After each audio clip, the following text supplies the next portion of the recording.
오늘의 인사는 주님의 말씀을 사모하는 성도가 됩시다. 주님의 말씀을 사모하는 성도가 됩시다. 네, 요즘 살아가는 삶이 굉장히 빡빡하다는 얘기를 많이 듣습니다. 이제 코로나 팬데믹 이후로 더 많이 자영업자들이 힘겨운 시간들을 보내고 있다고 합니다. 하나님께서 이 또한 지나가게 하시고 또 우리가 믿음으로 잘 이겨내서 또 결국은 하나님께 우리의 믿음을 통해 칭찬받는 저와 여러분들에게 주의 이름으로 축원합니다. 자, 한 번 더 화이팅! 화이팅! 화이팅! 아야, 힘이 바짝 나죠? 힘을 좀 냅시다. 여러분, 종교개혁 참 얘기를 많이 들었는데요. 중세시대 때 종교개혁의 5대 슬로건이 있었습니다. 5가지인데 오늘 이왕희 목사님이 3가지 이야기를 하셨어요. 첫 번째는 솔라 스크립트라 해가지고 오직 말씀, 성경 이렇게 이야기하고, 그 다음에 솔라 그라시아 해서 은혜, 솔라 피데 해서 오직 믿음, 솔루스 크리스토스 해서 오직 그리스도의 이름으로, 그 다음에 솔리데오 글로리아 해가지고 오직 하나님께 영광, 이렇게 해서 종교개혁자들이요, 이 5가지 슬로건을 가지고 그 중세의 어두움을 밝혀냈습니다. 그리고 그 말씀을 끝까지 생명과 맞바꾸면서 지켜냈던 것을 우리는 잘 압니다. 그 희생이 있었기 때문에 오늘 이 자리에 저와 여러분들이 함께 예배를 드리게 된 줄로 믿습니다. 특별히 오늘은 그 첫 번째 오직 성경으로, 오직 성경으로 한번 따라합시다. 오직 성경으로. 이 제목으로 또 하나님 말씀 함께 나누고자 합니다. 올해는 종교개혁을 맞은 지 한 508년이 되는 아주 뜻깊은 해이기도 합니다. 이 시간 우리가 하나님 앞에서 얼마만큼 이 말씀을 비추어 섰을 때 나의 신앙생활에 대한 부분들을 점수를 주면 몇 점쯤 줄 수 있을까, 한번 곰곰이 말씀을 통해 점검해보는 시간이 되었으면 좋겠습니다. 칼빈은 교회는 날마다 개혁되어야 한다. 한번 따라합시다. 교회는 날마다 개혁되어야 한다. 이거는 그 건물인 교회도 교회지만 우리 한 사람 한 사람을 너희가 하나님의 성전인 것과 이렇게 말씀을 했잖아요. 우리 한 사람 한 사람이 교회인데 이 리폼, 이 개혁이라는 부분들에 대해서 우리가 한번 생각을 해 보아야겠습니다. 칼빈이 말했던 그 리폼, 개혁은 그냥 체제 자체, 기존 체제 자체를 완전히 무너뜨리고 새로운 판을 짜라, 이게 아니고요, 오히려 변질, 탈선되는 것을 본래의 길로 돌려내고 그 원형을 되찾는 것, 이런 의미를 두고 칼빈은 교회는 날마다 개혁되어져야 한다라고 의미를 담았습니다. 성도 여러분, 우리가 이 시대를 살아갈 때 교회가 변질되고 종교의 본질을 잃어버릴 때, 그때 살아가는 많은 사람들, 우린 백성들이라 그러는데 혼미해지기 시작합니다. 혼미해지면요, 옳고 그름을 분별할 수가 없게 되는 거죠. 마치 사사시대의 사람들을 보면 여러분 잘 압니다. 혼미해집니다. 뭐가 옳은지 그른지, 공의와 정의가 있음에도 그것을 취하려고 하지도 않습니다. 그래서 각각 자기 소견에 옳은 대로 살아갈 수밖에 없는 것이 바로 눈이 가려워지고 귀가 가려워진 상태의 모습이다라고 말할 수 있겠죠. 결국은 그들이 갈 수 있는 곳은 죄악의 길로 갈 수밖에 없는 겁니다. 이럴 때 정말 이 모든 것들을 들고 일어설 수 있는, 이 어둠에 무릎 꿇지 않은, 정말 바알에 무릎 꿇지 않은 7천의 용사처럼, 아합시대의 엘리야처럼 그런 한 사람이 일어나 분연히 개혁의 깃발을 높이 들어야 할 줄로 믿습니다. 오늘 그 한 사람 본문에는 요시야라는 인물이 등장을 합니다. 요시야의 조부는 므낫세였죠. 그리고 그의 아버지는 아몬이었습니다. 이 므낫세와 이 아몬이 한 행태가, 저지른 죄악이 어마무시합니다. 우상 자체를 그냥 이스라엘 땅 가운데 뿌리박아 그 삶을 온 천지에 우상화시켰던 인물이에요. 요시야가 보니까 기가 막힌 거예요. 그래서 집에서 칼을 뽑습니다. 그리고 종교개혁, 영적인 종교개혁을 단행을 합니다. 오늘 그 영적 종교개혁을 이루어가는 요시야를 보면서 이 시대 개혁운동의 재발견을 저와 여러분들이 갖는 복된 시간이 되길 주의 이름으로 축원합니다. 먼저는 오직 말씀으로 돌아가는 것, 돌아오는 것. 자, 24절의 말씀인데요, 함께 읽겠습니다. 시작. 요시야가 또 유다 땅과 예루살렘에 보이는 신접한 점쟁이와 드라빔과 우상과 모든 가증한 것을 다 제거하였으니 이는 대제사장 hil기야가 여호와의 성전에서 발견한 책에 기록된 율법의 말씀을 이루려 함이라. 아멘. 그 하반절에 보시면 요시야가 그래서 예루살렘에 보이는 신접한 자, 점쟁이, 드라빔과 우상과 모든 가증한 것을 다 제했다라고 하반절에 보면 말씀이 나옵니다. 그동안 조부였던 므낫세, 그리고 아버지의 아몬이 저질렀던 그 행태가 이스라엘 땅에 있는 이스라엘 백성들이 하나님을 잃어버리게끔 만들었어요. 여러분, 하나님을 잃었다라는 그 말씀 안에는요, 하나님의 말씀에 대한 관심이 없었다. 그러면 초미의 관심이 그들이 무엇이었을까요? 오늘 요시야는 얘기합니다. 신접한 자, 드라빔, 우상, 여기에 온전히 시간과 물질과 삶을 들였던 그들이 바로 이스라엘 땅에 있는 그 백성들이었다라는 겁니다. 그런데 오늘 이 어린 요시야는요, 이들과는 전혀 다른 길을, 행보를 걷기를 시작합니다. 하나님을 너무너무 사랑했어요. 오늘 예배드린 저와 여러분들은 누구보다도 하나님을 사랑하시는 주님의 백성들 되기를 주의 이름으로 축원합니다.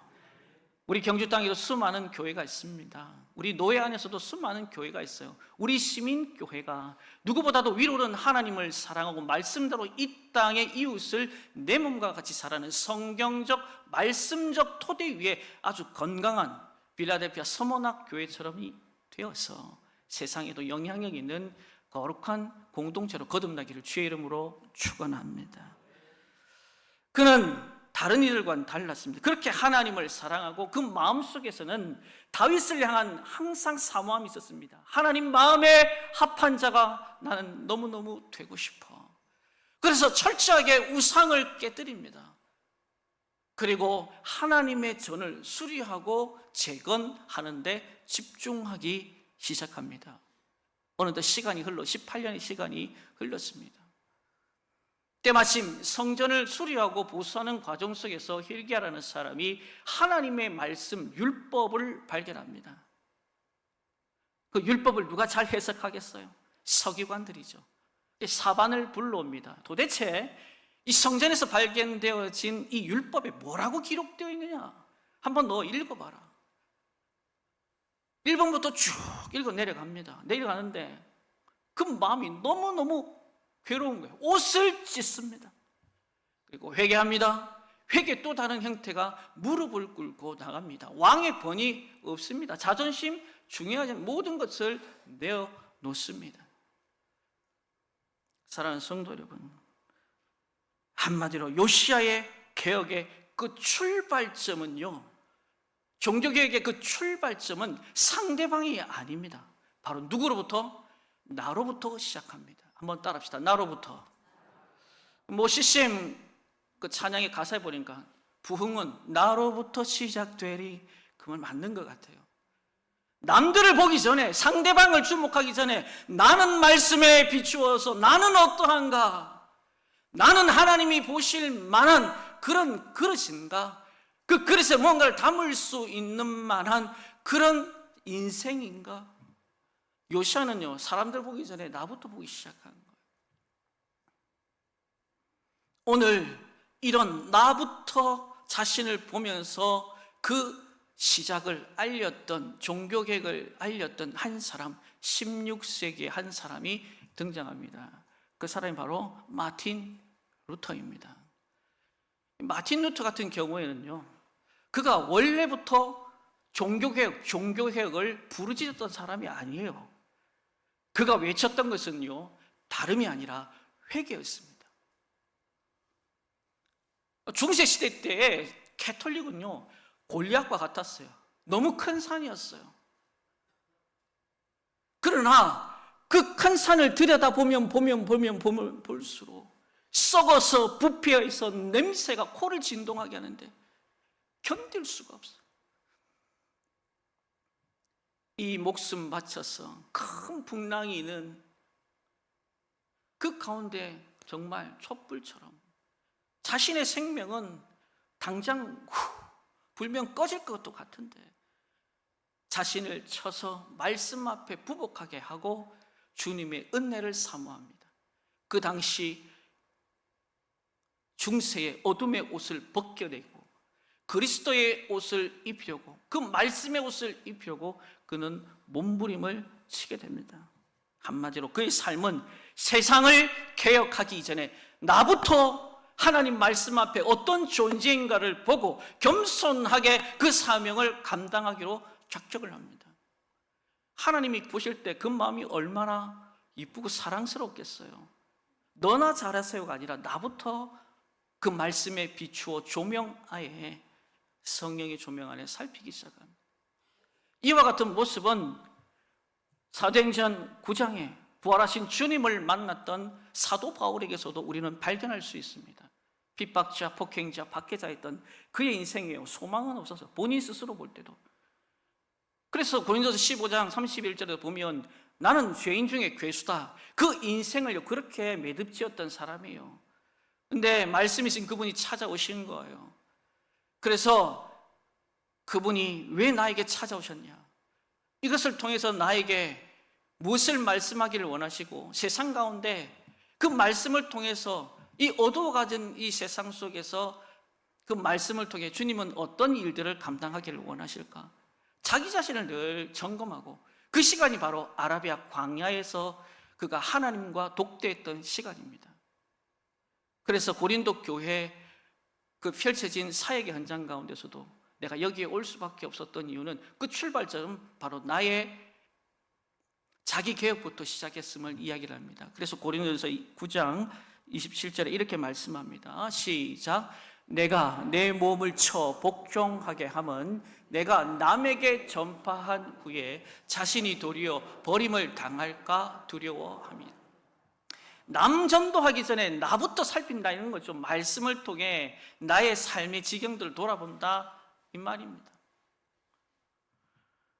특히 오늘 본문 열왕기하 23장에 보시면 요시야에게서 우리가 주목할 만한 부분이 있습니다. 그건 뭐냐면 요시야가 옷을 찢었다 그래요. 도대체 이 옷을 찢었다, 이 시기에 대해서 우리가 주목할 필요가 있습니다. 바로 옷을 찢게 된 그 시기는 하나님의 말씀이 그와 만날 때, 부딪힐 때였다, 이런 말이에요. 여러분, 저와 여러분들의 모든 모습은요, 하나님의 말씀의 근거에 빗댈 때 내가 어떤 존재인지를 명확하게 합니다. 여러분이 죄인인 것을 어떻게 알았습니까? 주님의 말씀을 통해서 알게 되었고, 내가 얼마나 큰 죄악을 짓고 그 죄로 인해서 죽어서 가는 곳이 주님을 모르면 지옥이다, 영원 형벌이다, 말씀을 통해서 우리가 알게 된 거거든요. 다시 말해 하나님의 말씀이 신앙 개혁의 근거 그리고 뿌리가 되었다라고 말을 하는 겁니다. 그래서 열왕기하 22장 13절에 요시야는요, 이렇게 이스라엘이 왜 그 하나님의 진노의 잔을 받을 수밖에 없었는지를 명확하게 우리에게 가르치고 있어요. 함께 보도록 합니다. 시작. 너희는 가서 나와 백성과 온 유다를 위하여 이 발견한 책의 말씀에 대하여 여호와께 물으라. 우리 조상들이 이 책의 말씀을 듣지 아니하며 이 책에 우리를 위하여 기록된 모든 것을 행하지 아니하였으므로 여호와께서 우리에게 내리신 진노가 크도다. 아멘. 요시야는 서기관 사반을 통해서 들려줬던 하나님의 말씀을 통해 옷을 찢었던 그 이유를 발견할 수가 있는데, 그 진노가 왜 북왕국 이스라엘과 남왕국 유다를 통해서 아수르와 바벨론에 의해서 짓밟히고 더 이상 나라가 없는 정말 안타까운 삶을 살 수밖에 없게 되었는지를 오늘 이 본문을 통해서도 명확하게 말씀하는 거예요. 그 진노는, 그 진노의 쓴 잔을 마실 수밖에 없었던 것은 여호와의 말씀을 뭐하자? 듣지 아니하였으므로. 여러분, 하나님 말씀 듣지 않으면요, 그 다음 단계가 진행이 안 됩니다. 준행할 수가 없어요. 그러니까 다시 말하면 요시아가 왜 지금 이스라엘이 이렇게 쑥대밭이 되어질 수밖에 없었느냐? 그들이 말하는 선민이고 하나님의 사랑과 은혜를 받을 수밖에 없는 그들 스스로가 고백을 하지만 지금 현재 이들의 놓여있는 처지와 형편은 뭐냐 이 말이에요. 기가 막힌 거예요. 그 진노는요, 영적인 이스라엘 백성 된 저와 여러분들에게도 적용이 돼요. 하나님 말씀을 잘 듣기를 주의 이름으로 축원합니다. 그리고 들었던 말씀을 준행하되 모세의 모든 율법을 다 준행할 수 있는 이런 믿음과 성령의 충만함까지 부어지기를 주의 이름으로 축원합니다.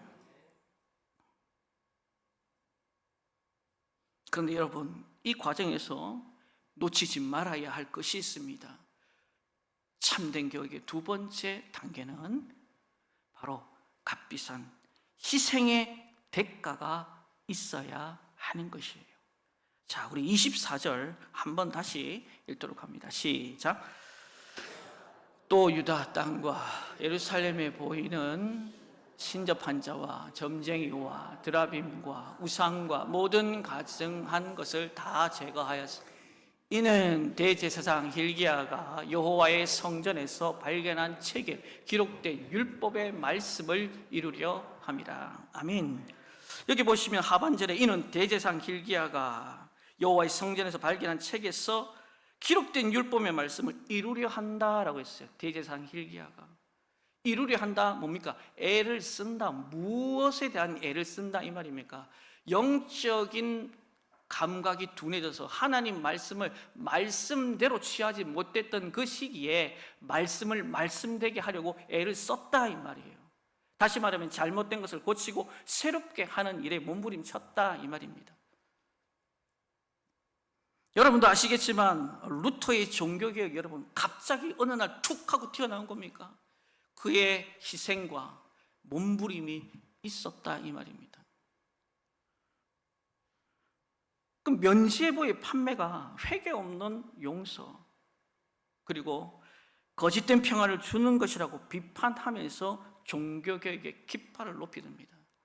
그런데 결국은요, 교황청이 그 사실에 대해서 어떤 입장과 태도를 보이냐면 그렇게 길이길이 날뛰는 마틴 루터의 사제직을 꺾어버립니다.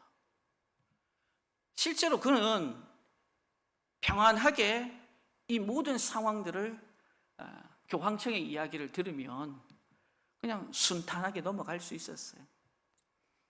그는 신부였고 비텐베르크 대학교의 교수였습니다. 얼마나 잘 강의를 했던지 학생들이요 늘 박수를 치고 그 강의 듣기를 너무너무 좋아했어요. 그런데 그는 거기에만 머물지 않았대. 거기서 일어섭니다. 개인의 신앙, 여러분 한 사람 한 사람의 신앙이 왜 중요합니까? 우리의 몸된 교회가요 박살이 나버립니다. 이 하나의 썩은 누룩이요 여기에 들어오면 어떤 영향을 줄까요? 다 부패하게 만들어요. 그것을 마틴 루터는 볼 수가 없었어요. 그래서 개인의 신앙, 교회의 건강을 위해서 편한 길 제껴놓고 뿌리치고 내가 가야 할 길, 주님이 부르시는 이때에 나는 무엇을 해야 될까? 그 희생을 치르기로 결단한 겁니다. 여러분 루터만 그랬어요? 루터가 오기 100년 전에 체코의 양 후스 같은 경우에는 성경의 절대적인 권위를 가지고 거기서 부패한 성직자들을 비판하고 얼마나 그들을 향해서 비난의 칼날을 높였는지 모릅니다. 성직자들이 그렇게 살면 안 돼. 1414년 콘스탄시 그 공회에서 그가 말한 그 내용 때문에 소환을 해서 오늘부터 당신은 화형에 처하겠다. 대단했습니다. 중세시대 교황, 그리고 교황청의 권세가. 프랑스에는 어땠습니까? 개혁교회의 교리를 가지고 개신교도 있던 위군노들 무참하게 밟아 죽였어요. 말하는 것마다 듣기 거북하다 이거예요. 혀를 다 잘라가지고 그냥 화형해. 영국에서는 어땠습니까? 토마스 그랜덤, 니콜라스 릴리. 정신을 못 차리는 거예요, 이 캐톨릭이. 그래서 당신들이 무엇을 잘못하고 있는지, 곁길 가고 있는지를 조목조목 이야기합니다. 온갖 핍박, 고문 속에서도, 회의 중에서도 넘어가지 않아요. 진리를 사수하겠다, 말씀을 지켜내겠다, 화형, 오케이, 내가 감당해 줄게. 장작을 올리고 그 순교자들이 이렇게 외쳤답니다. 용기를 갖고 사내답게 행동합시다. 오늘 우리는 하나님의 은혜로 결코 꺼지지 않는 불을 영국에 붙일 것이요 하나님을 위해 불길이요 내게로 오라. 여러분 대단하지 않아요? 그 말씀이 뭔데, 진리가 무엇이길래 자신의 생명보다 귀하다고 오히려 화형장에 나를 넣어달라고 할까요? 하나님의 말씀이 그만큼의 가치와 의미를 담고 있었기 때문인 줄로 믿습니다. 참된 개혁은요, 값비싼 희생이 필요합니다. 세례 요한, 스데반, 야고보, 그들의 공통점이 뭡니까? 다 죽음을 맛보았어요. 세례 요한은 목이 달아납니다. 헤롯 왕이 하는 행동이 성경적이지 않고 말씀에서 벗어난 행위들. 스데반도 동일합니다. 복음을 전했습니다. 말씀을 전했습니다. 진리 대신 그분을 나누었습니다. 그러나 돌아온 것은 돌팔매 진로, 결국은 죽음이었어요. 야고보도 마찬가지예요. 도대체 진리가 뭐길래, 말씀이 뭐길래, 여러분에게 있어서 진리와 그 말씀, 복음이 도대체 뭡니까? 우리는 508주년 종교개혁주의를 맞이하면서 이 말씀에 대한 오늘 나의 영적인 상태, 입장과 태도, 이들과 견주어 보았을 때 나는 지금 어떻게 서 있고 몇 점짜리인가 점검해 볼 필요가 있습니다. 여러분, 길이요 진리요 생명 되신 그 주님은요, 생명 그 이상의 가치가 있음을 믿으시길 주의 이름으로 축원합니다. 믿음으로 부여잡으시길 주의 이름으로 축원합니다. 그 말씀이 가르치고 지도하는 것에 내 삶을 던져 넣을 수 있는 성령 충만한 우리 시민교회 성도님들 다 되시길 주의 이름으로 축원합니다. 참된 종교개혁 마지막 걸음에는 신앙 본질이 회복인데 바로 오직 말씀만이 정답이다라고 요시아는 말하고 있습니다. 우리 25절 말씀인데요, 함께 읽겠습니다. 시작.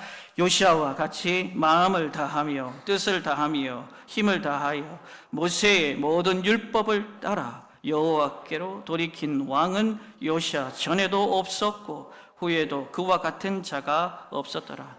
아멘. 요시아와 같은 여러분 다 되시길 주의 이름으로 축원합니다. 요시아의 위대함과 아름다움은 말씀 앞에서 자신의 몸부림이었습니다. 마음을 다해, 뜻을 다해, 힘을 다해 모든 여호와의 율법, 모세의 그 율법을 붙들었다 이거예요. 보니까 이전에도 이후에도 그와 같은 사람이 없었대요. 저는 우리 시민교회가 그런 교회 되기를 원합니다. 하나님 보시기에 다른 것 하나님 보겠어요? 뭘 보겠어요? 주님을 향한 마음 아닐까요? 그리고 그 마음이 흔들리지 않도록 말씀을 붙드는 그 중심 아닐까요? 그래서 다윗에게도 내 마음에 합한 자라고 말했습니다. 주님은 영웅과 키를 버리는 분이세요. 그러나 그 마음이, 그 중심이 무엇을 붙들고 무엇을 향해 있는가? 거기에 오늘도 주님의 시선이 머물고 있습니다. 바로 마틴 루터가 16세기 그 어둡고 창세기 1장에 보면 그때의 상황을, 땅이 공하고 혼돈하며 흑암이 깊음 위에 그 수면에 쫙 저는 맞다고 봐요.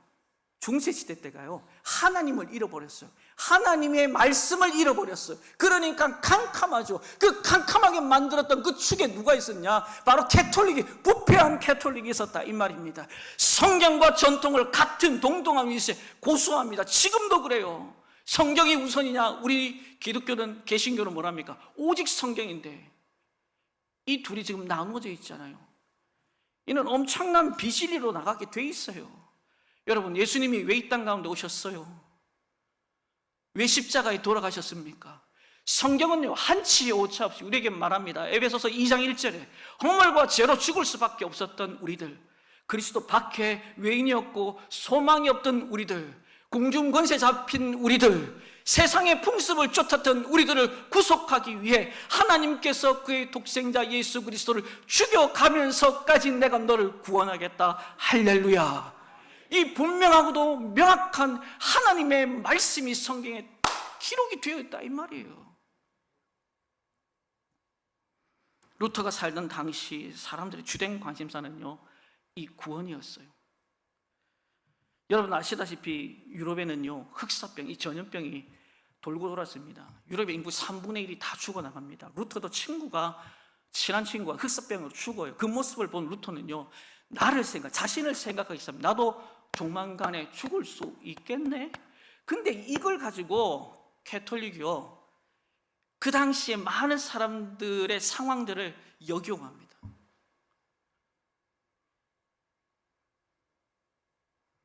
뭐렇게 역용하냐면, 믿음과 함께 이 선행을 통해서 공적을 쌓으면 구원에 이른다, 이 얘기를 해요.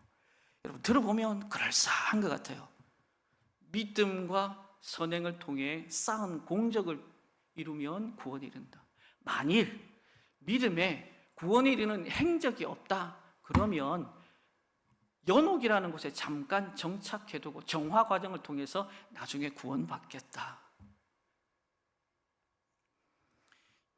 이 기가 막힌 말도 되지 않은 이야기에 루터가 희생양이 되었습니다. 수도원에서 수련도 해보고 고행도 지나가 보고 성지인 로마도 가보고 면죄부도 사보고, 근데 절망의 절망, 여기에 대한 답을 얻을 수가 없는 거예요. 사람이 성취할 수 없는 구원의 엄격한 기준을 둔 그 하나님을 바라보니까 두렵고 증오가 막 올라오는 거예요.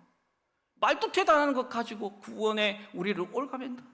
그런데 루터가 하나님에 대한 오해가 풀리고 증오하던 하나님의 사랑을 경험하게 된 것은 바로 로마서 1장 17절 말씀을 만나고 난 뒤였습니다.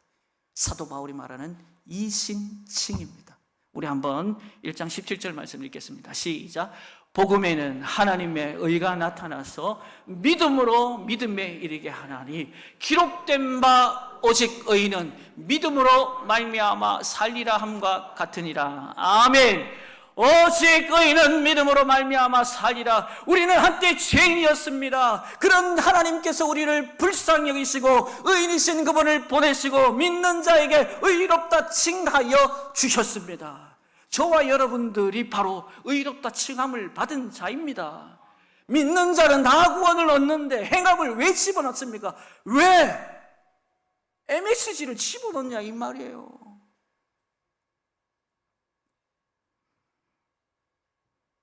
이 말씀을 통해 루터가 은혜를 입어요. 아, 고행이 문제가 아니구나.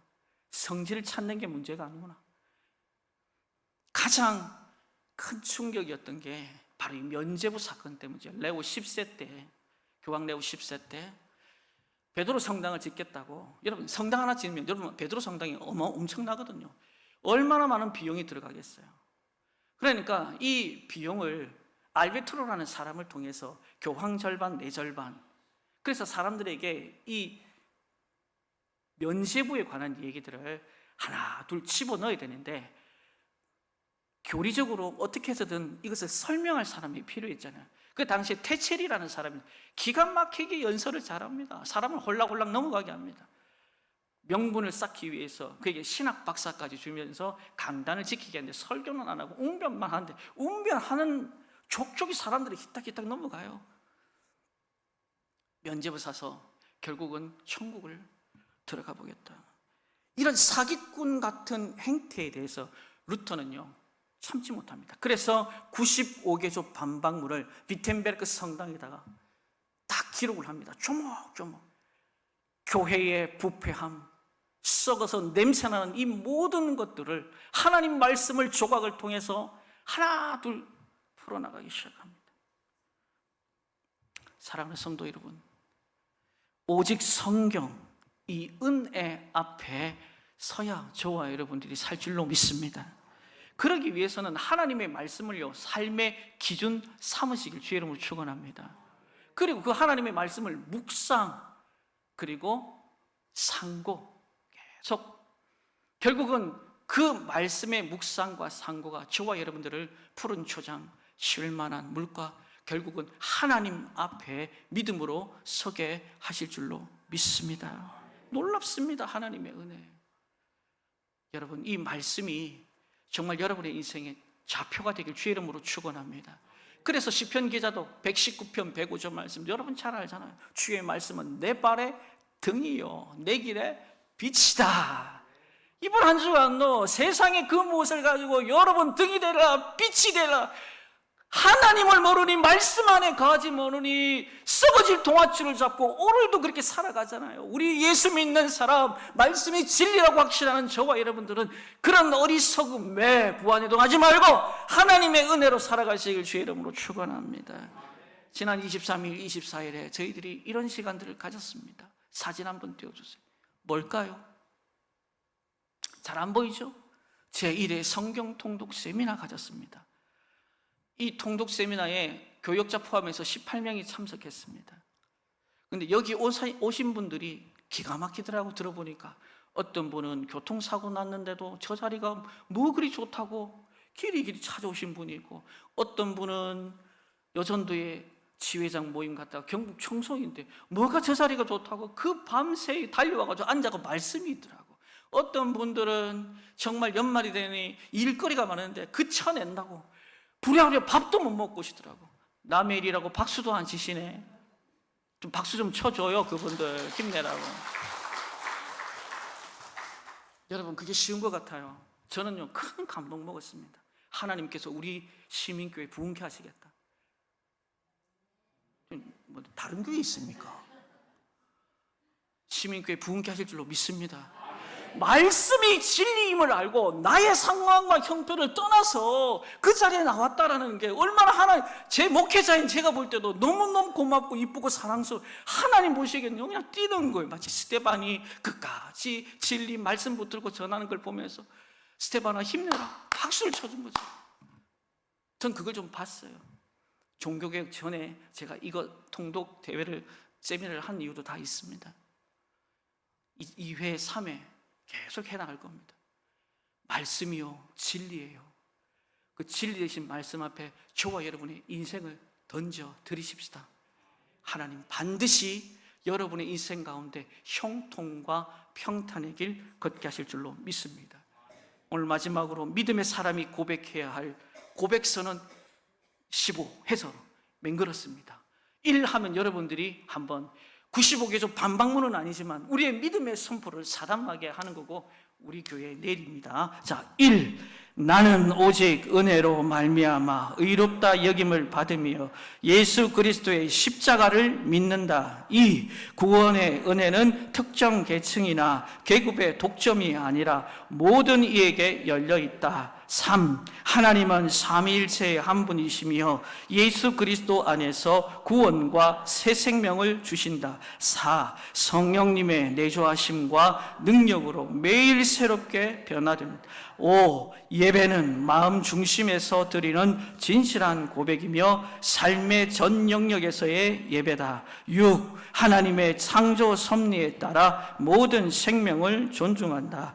7. 노동과 수고는 하나님께 드리는 예배의 한 형태다. 8. 가정과 결혼은 하나님의 선물이며 사랑과 충성을 통해 자라난다. 9. 이웃의 필요를 보고 연대와 연민으로 응답한다. 10. 구원의 확신은 우리의 잠정이 아니라 하나님의 약속에 기초한다. 11. 교회의 선교적 사명은 모든 민족에게 복음을 전하는 것이다. 12. 성경은 하나님의 말씀으로 모든 삶의 최종권이다. 13.